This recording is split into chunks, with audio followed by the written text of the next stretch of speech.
있는지 없는지 모른다고 그랬어요. 우리의 영역이 아니다 그렇게 얘기를 했는데 최근에 와서는 과학자들께서 영혼이 없다, 영혼이 없다 이렇게 단언을 하는 분들이 많아졌어요. 이렇게 단언을 하게 되는 배경에는 로저 스펠이라는 유명한 뇌과학자의 뇌분리 실험이 있습니다. 노벨상을 받은 이 로저 스펠이가 사람의 뇌를 이렇게 분리를 해보니까 의식이 두 개가 있더라고요. 좌뇌가 만드는 의식이 있고 우뇌가 만드는 의식이 있고, 의식이 두 개가 있다는 말의 의미는 뭐냐 하면은 우리가 가지고 있는 이 의식, 생각 이런 것들은 뇌세포 사이에 전기 반응에 의해서 창발된 것이다. 그런 의미를 가지고 있다. 전통적으로 인간은 영혼이 있고 육체가 있다. 이건 옛날 그 플라톤 시대나 통하는 말이지. 오늘과 같은 이 과학의 시대, 특별히 과학이 최첨단으로 발전된 오늘의 시대에는 그런 소리가 안 된다. 인간의 의식은 뇌 안에서 일어나는 전기 반응의 결과다. 요즘 그 AI 문제 많이 얘기하는데 AI 가운데 과학자들이 소위 스트롱 AI를 많이 얘기하죠. 이 스트롱 AI가 가능하다고 하는 생각 배후에도 이것이 들어있습니다. 뇌 안에 전기 반응의 결과로 의식이 생겨나기 때문에 이게 그 AI가 의식을 가질 수가 있고 이게 또 신학까지 영향을 미쳐서 뭐 AI의 영성, AI에 의한 구원 이런 이야기까지 지금 아주 정신없이 논리가 되고 있습니다. 제가 안 들려서 이렇게 진짜 중요한 내용이라 좀 크게 해서 좀 잘 들었으면 좋겠습니다. 이 영혼의 문제는 굉장히 중요한 거라서 소리가 안 들리거든요. 저 하나도 안 들려요. 네, 지금은 잘 들려요. 굉장히 잘 들려요. 네. 그럼 이제 그런데 이제 오늘 제가 얘기하려고 하는 초점은 가까이 그게 틀렸다는 걸 얘기해요. 틀렸다. 네, 성경적으로 물론 틀렸지만은 과학적으로 틀렸다는 얘기를 하려고 하는 것이에요. 이 과학자들이 그 절대적인 기준으로 쓰고 있는 방법론적 자연주의라는 게 있어요. 이 방법론적 자연주의라는 것은 모든 것을 물질로만 생각합니다. 그래서 과학 연구를 철저하게 물질 가지고 연구를 해야 된다. 여기에 영이라든지 영혼이라든지 신이라든지 이런 것들을 거기에 개입시키면 안 된다. 이 방법론적 자연주의의 관점으로는 영혼이 존재하기 어렵죠. 처음부터 물질이라는 것을 제거해버리니까. 그런데 이 과학의 아주 이 결정적인 기둥이라고 하는 이 방법론적 자연주의가 지금 붕괴 직전에 와 있어요. 저는 붕괴되었다 이렇게 생각하는데 그래도 저하고 똑같이 생각하는 분들이 또 많이 있으니까 붕괴 직전. 왜 붕괴 직전에 와 있느냐 하면은 양자 물리학이 보이지 않는 세계를 발견했어요. 한국 안에는 양자 물리학의 비주류가 많더라고요. 제가 이 비주류 때문에 한 3년간 고생했어요. 이분들의 주장이 틀렸구나 하는 것을 3년 연구한 건지 알았는데 이 양자 물리학의 그 주류의 해석에 의하면은 이 물질 세계 배후에 정신의 세계, 의식의 세계, 영의 세계가 있다고 생각하죠. 그리고 이 영의 세계에서부터, 이 의식의 세계에서부터 무언가가 오면서 양자 파동이 붕괴되고 그러니까 물질이 첫 번째 구성 요소라고 생각했는데 물질보다도 더 근원적인 게 있다는 게 양자 물리학에 의해서 지금 밝혀지기 시작했어요. 2022년에 노벨상을 받은 안톤 차일링이라는 학자는 의식, 정신, 영 이런 용어 대신 정보라는 말을 썼어요. 정보가 이 우주의 최초의 근원이다. 물질과 에너지가 있고 정보가 있는데 물질과 에너지보다도 더 근원적인 것이 정보라는 거예요. 정보에 의해서 이 우주 삼라만상이 만들어졌다. 이 안톤 차일링거가 이 정보가 이 우주의 근원이라는 이 주장은 신학적으로 조금만 발전시키면은 말씀에 의한 창조, 말씀이 천지를 창조하잖아요. 그 말씀이 정보와 깊이 관련돼 있지요. 정보는 조금 더 발전시키면 설계도 관련돼 있고 말씀에 의한 천지 창조와 관련이 됩니다. 이 양자 물리학이 물질만 있다고 생각하는 그동안 세계를 지배하고 있었던 이 잘못된 물질주의적인 과학을 지금 근원에서부터 흔들고 있다. 이제 뇌과학으로 좀 더 발전을 해서 카나다의 아주 유명한 과학자 펜필드라는 분이 이 뇌 과학 실험을 했는데 이 뇌 안에 이렇게 전기 작용을 해서 이렇게 손을 올리는 이런 실험을 했어요. 그러니까 전기 작용 지금 여기 뇌의 모든 부분이 다 밝혀졌어요. 이게 무슨 기능을 하는지. 그래서 이렇게 손을 올리고 또 손을 올리고 계속 그렇게 하다가 안 올리는 것입니다. 그래서 아니 왜 안 올리십니까? 그러니까 올리기 싫어서 안 올린다는 거예요. 아니 지금까지 잘 올리지 않았습니까? 그러니까 나는 한 번도 올린 적이 없다는 거예요. 이 자리가 굉장히 중요한 자리입니다. 분명히 이분이 뇌의 전기 반응에 의해서 올리고 있었는데 당신이 올렸다는 거예요. 나는 올린 적이 없다. 그래서 이제는 안 올리고 싶다 이거예요. 이 말을 꺼내는 실험도 했는데 이렇게 전기 작용을 하니까 말을 하는 거예요. 그런데 또 안 하는 것입니다. 왜 안 합니까? 지금까지 잘하지 않았습니까? 나는 한 적이 없어요. 당신이 했습니다. 이 펜필들은 여기에서 아주 중요한 것을 발견했어요. 뇌의 전기 반응과 다른 자아가 있다는 걸 알게 된 거예요. 자아가 있구나. 그동안 세계 이 뇌과학자들이 뇌의 전기 반응 이것이 바로 우리의 의식이고 우리의 모든 것이다 이렇게 얘기를 했는데 뇌의 전기 반응이 아닌 자아가 존재하고 있다는 것을 발견해낸 것입니다. 펜필드의 이 실험은 굉장히 중요한 실험이고 엄청난 의미를 가지고 있는 실험이었음에도 불구하고 워낙 이 무신론적 과학자들이 많아가지고 이걸 무시하고 있었어요. 근데 저는 이분의 글을 읽으면서 정말 훌륭하시고 이 펜필드는 자신의 이 실험을 영혼이 존재하고 있고 영혼 불멸론의 의학적 근원으로 사용할 수 있다고 명백하게 얘기를 했어요. 제가 2017년에 네덜란드의 야일 핀토 교수팀에서 발표한 논문을 읽고 굉장히 놀랐어요.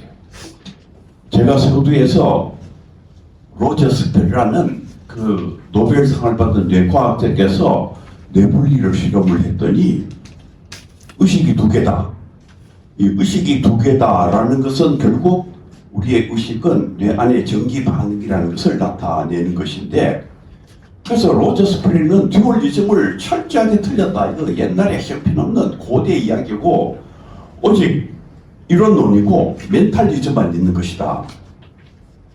그렇게 스페리가 주장을 했어요. 사실 이 스페리의 주장을 받아들이면은 이 기독교는 근원에서부터 무너지게 돼 있어요.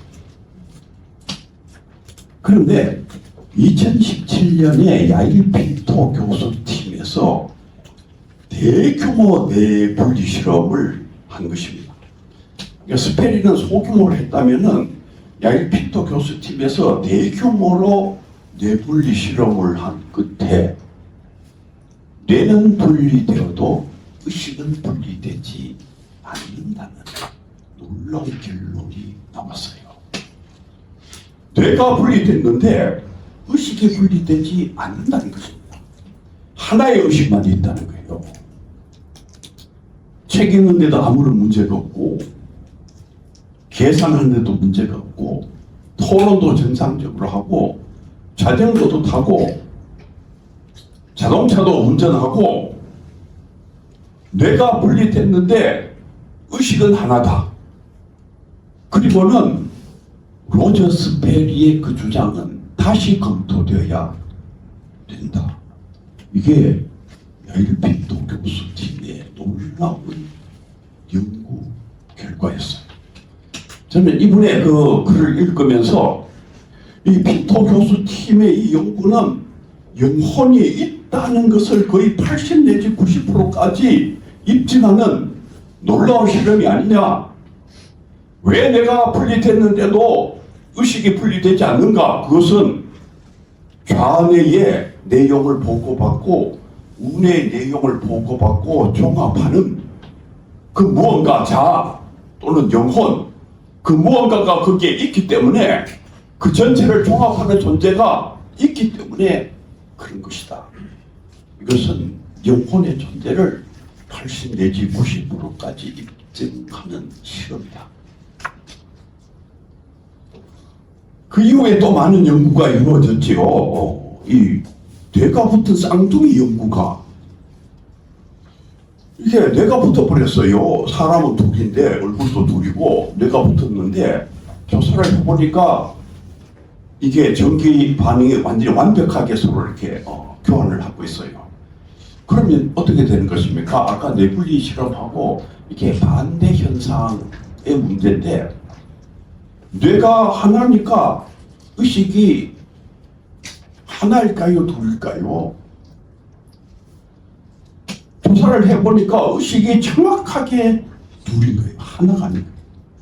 서로가 완벽하게 뇌 안에서 일어난 일들을 서로가 완벽하게 알고 있음에도 불구하고 두 사람은 다른 의식을 가지고 있어요. 한 사람은 음악을 듣고 싶어 하는데 한 사람은 잠을 자고 싶어 싸우는 거예요. 이 여자 쌍둥이인데 남자 보이프렌드가 생겼어요. 근데 한 사람은 그 보이프렌드를 성적 대상으로 생각을 해. 근데 다른 사람은 그냥 남자로 생각을 해. 완벽하게 자아가 두 개가 있는 거예요. 뇌가 붙어 있는데도 자아가 둘인 거예요. 영혼이 둘인 것이지. 작년 6월 달에 뉴욕 주립대학의 아주 유명한 교수인 마이클 에그너가 The Immortal Mind라는 책을 출간했습니다. 처음부터까지 제가 자세하게 읽었어요. 이 마이클 에그너 교수는 펜필드의 이 연구 그리고 야일 핀토 교수 팀의 내분리 실험 그리고 내가 이렇게 붙어있는 이 쌍둥이에 관한 실험 그 외에도 많이 있어요. 이 모든 것은 다 무엇을 얘기를 하고 있는 것인가? 인간에게 영혼이 있다는 것을 나타낸 것이다. 여러분들 궁금하면은 The Immortal Mind라는 책을 읽어보시기를 바랍니다. 근데 이 뇌과학자들의 이 연구보다도 더 중요한 연구가 지금 나와 있습니다. 소위 그 영어로 Near Death Experience라는 거 우리말로 하면은 임사 체험에 관한 연구. 이 임사 체험에 관한 연구가 옛날에는 믿을 수 없는 연구였어요. 누가 뭐 천국에 다녀왔다, 조국 이후의 세계를 봤다 왔는데 그걸 누가 믿어요? 거짓말이지. 또 과장을 하는 것이지. 그런데 이것이 이과대학 안에서 교수님들과 의사들과 의학자들의 연구 대상이 된 것입니다. 이렇게 대상이 된 이유는 이게 심장 소생술이 발전하면서 분명히 심장이 멎었는데, 그러니까 죽었는데 얼마 뒤에 다시 살아나는 사람들이 있는 것이에요. 그런데 이분들이 사후 세계를 얘기하기 시작한 것입니다. 내 영혼이 몸에서 빠져나와가지고 당신네들이 여기에서 뭘 하고 있는지 내가 다 봤다. 그리고 내가 저 천국 같은 데 가서 누구를 만나고 뭐 이런 얘기를 하는 것이에요. 그러니까 처음에는 의사들이 믿을 수가 없지. 의사들은 압도적으로 무신론자들이거든요. 그런데 이게 아주 중요한 것입니다. 이 임사체험 연구가 50년 진행됐어요. 이게 가볍게 생각하면 안 돼요. 50년 동안 의학적으로, 과학적으로 연구가 됐어요. 이게 중국식으로 연구된 게 아닙니다. 지금 워낙 무신론자들이 많아서 이 연구를 그냥 자꾸 이렇게 폄하시키기 때문에 그런 것 뿐이지, 이 임사체험에 관한 이 모든 것들은 뇌 안에서 일어나는 환각이다, 뭐 이런 말도 안 되는, 저는 이 인간들은 진짜 과학자가 아니다, 저는 이렇게 생각합니다. 제대로 연구 하나도 하지 아니하고, 그런데 이걸 연구한 사람들은 거의 동일한 결론을 가지고 있어요. 사람이 죽으면 영혼이 빠져나간다. 사후 세계가 있다. 어쩌면 천국이 있는지도 모른다. 뭔가 신적인 존재를 만난다. 거의 동일한 결론을 가지고 있어요. 이분들은 거의 다 무신론자였는데 지금에 와가지고는 기독교인 분들도 많고 종교에 대해서 굉장히 우호적인 사람이 된 분들이 굉장히 많습니다. 왜 이게 임사체험이 뇌 안에서의 환각이 아닌지 제가 한 10가지로 그 정리를 했어요. 첫째는 뇌파가 없어요. 뇌 안에 환각이라 그러면은 뇌파가 있어야 되잖아요. 그런데 이분들을 한두 사람이 아니지, 그 많은 사람들을 연구해 보니까 뇌파가 없는 것이에요. 뇌파가 없는데 무슨 환각입니까? 이건 거짓말하는 것이지, 그냥 임사체험의 연구를 뭉개기 위해서 억지 쓰는 것이지, 뇌 안에 뇌파가 없어요. 두 번째는 증언이 정확한 거예요. 제프리 롱이라는 학자가 연구를 했습니다. 이번에 그 홈페이지에 가보면 자세한 그 연구 내용이 있습니다. 죽었다가 살아난 사람 가운데 임사체험을 한 사람과 임사체험을 하지 않는 사람 두 부로 나누어서 조사를 해보니까 임사체험을 한 사람들은 거의 완벽하게 정확하게 맞추더라고요.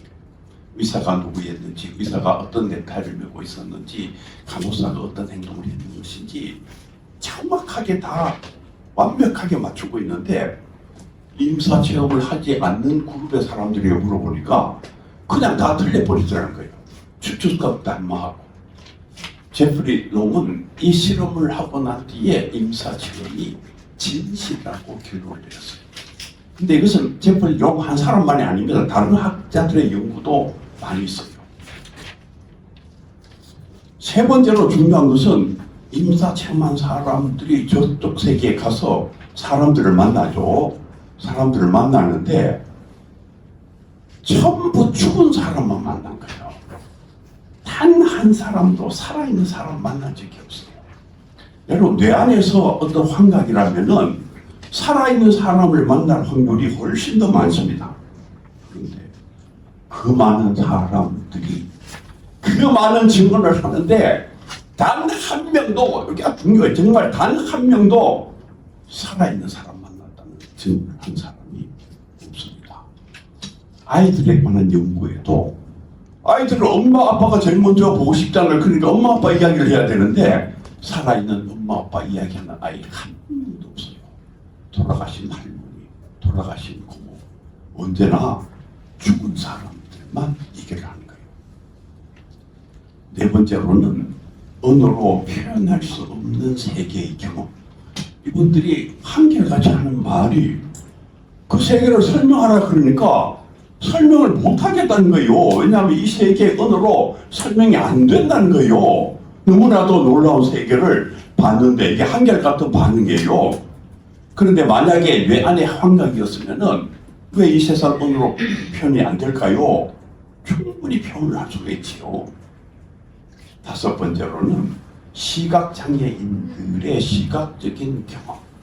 시각장애인에 관한 연구도 지금 깊이 이루어졌어요.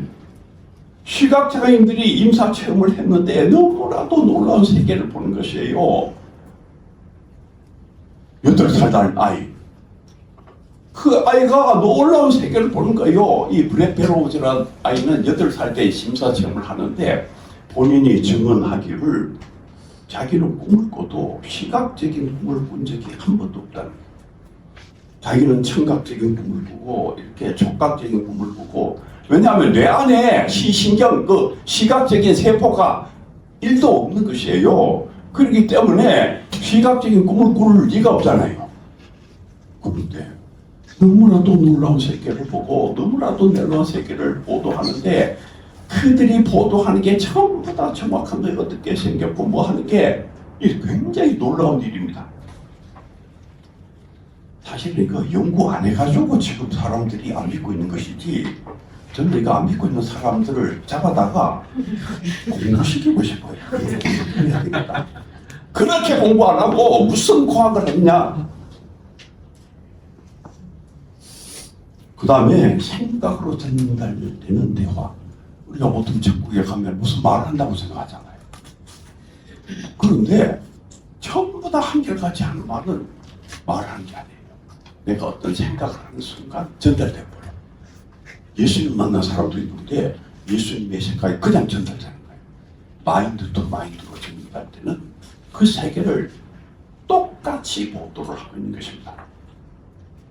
그 다음에 7번째로는 극단적으로 자비한 신과의 만남. 기독교적으로 굉장히 중요한데 우리가 죽어서 저기에 가서 어떤 신을 만났을 때 대개 세계 사람들은 전부 정의의 신을 생각합니다. 정의로운 신. 그러니까 잘한 것은 상 주고 못한 것은 벌하는 그 정의로운 신이 우리 머릿속에 다 각인되어 있는데 저기서 만난 사람들이 전부 놀란 것은 뭐냐면은 어마어마한 자비의 신. 꿈에도 생각할 수 없는 정말 극단적인, 정말 극단적이라는 말을 표현해야 됩니다. 극단적인 자비의 신적이어서 만나요. 내 죄가 다 드러났음에도 불구하고 용서해주고 사랑해주고 덮어주고 안아주는 너무나도 놀랍고도 놀라운 극단적인 자비의 신을 만나고 있는 것입니다. 그런데 이 극단적인 자비의 신은 사실 성경을 읽어보면 예수께서 계시하신 하나님의 모습이에요. 예수께서 탕자의 비유에서 그 아버지 얼마나 자비합니까? 그 어마어마하게 자비한 하나님을 예수님께서 계시하셨는데 바로 그 신을 저기서 만나는 거예요. 이 극단적으로 자비한 신의 만남에 대해서는 의학자들은 별로 그렇게 중요하게 생각하지 않는데 저는 이거 보는 순간 이게 진리를 받아들었어요. 예수께서 계시하신 이 놀라운 신의 모습은 일반 사람들이 절대로 알지 못하는 신이다. 8번째로 인사체험에는 기승전결의 정확한 스토리가 있어요. 이 뇌안의 환각이라 그러면 막 엉망이면 가다가 이쪽으로 하고 저쪽으로 하고 우리가 꿈을 꿔서 다 알잖아요. 이쪽에 있다가 저쪽으로 가고 왔다 갔다 하는데 인사체험은 처음 시작과 중간 마지막까지 아주 정확한 스토리가 있어요. 이게 왔다 갔다 하는 게 아니에요. 한결같이 다 기승전결이 다 있는. 끝날 때 다 거기서 있고 싶은데 안 오고 싶은데 너는 가야 된다. 너는 가야 된다. 그 말 듣고 하고 세상에서 깨어나는 거예요. 사실 베이비 둘을 놔두고 죽은 그 엄마가 저희가 너무 좋아가지고 거기에 있고 싶은데 그 베이비 둘은 어떻게 합니까? 근데 예수님께서 너는 가야 된다. 아 여기 있고 싶은데요. 너는 가야 된다 하는 순간 세상에서 눈 떠버렸어요. 하여간 이 시작과 이 마지막까지가 이게 스토리가 아주 정확하게 있습니다. 그다음에 9번째 핵심 경험들이 일치한다. 이게 임사체험이 기독교 세계에서만 일어난 게 아니고 힌두교 세계, 불교 세계, 이슬람 세계 다 이게 일어났지요. 옛날에는 기독교 세계에서만 연구됐는데 지금은 다른 지역에도 다 연구가 됐어요. 그런데 놀라운 것이 뭐냐면은 이 뇌 안에서의 환각 같으면은 이슬람 사람들은 다른 방식으로, 불교 사람들은 다른 방식으로 얘기해야 되는데 하나같이 똑같이 그 핵심적인 게 다 똑같아요. 그래서 이게 틀림없이 진실이구나. 10번째로는 삶의 놀라운 변화. 임사 체험을 한 사람들은 삶에 엄청난 변화가 일어나요. 엄청난 변화가 일어나요. 이 2021년에 브루스 그레이스라는 버지니 대학교의 정신과 명예 교수께서 애프터 라이프라는 책을 출간했습니다. 지금 한국에 번역이 되어 있으니까 읽을 수가 있어요. 이 책에 보면은 이 브루스 그레이슨이 임사 체험이 진실이라는 거, 과학적으로 진실이라는 거, 이 세상에서 무슨 정신 이상에서 일어난 것이다, 무슨 내 안에서 뭐다, 무슨 약물 중독이다, 뭐 이런 게 절대로 아니라는 그 임상적인 정확한 그 내용이 거기 다 적혀 있습니다. 그리고 거기에서 또 언급된 게 뭐냐면은 이것이 어떤 그 약물에 의해 가지고 일어난 현상이었다면은 약물 중독에서 일어난 사람들은 삶이 변하지 않는다. 자기가 그 많은 사람들을 봤지만 삶이 변한 사람은 하나도 없는데 임사 체험을 한 사람들은 전부 변해버리더라는 거예요. 그리고 그 경험을 30년이 지난 뒤에도 아주 정확하게 가지고 있고 그 긴 세월 동안도 완전히 다른 삶을 살더라는 거예요. 이웃을 사랑, 종교적인 삶이고 교회만의 삶이고. 그래서 이 변화를 볼 때에 이것은 틀림없이 명백한 진실이다. 종합하면 사람에게는 영광이 있습니다. 그리고 사람이 죽으면 영혼과 육체는 우리가 돼. 우리의 영혼은 하나님 앞에 간다. 이렇게 얘기할 수가 있습니다. 감사합니다.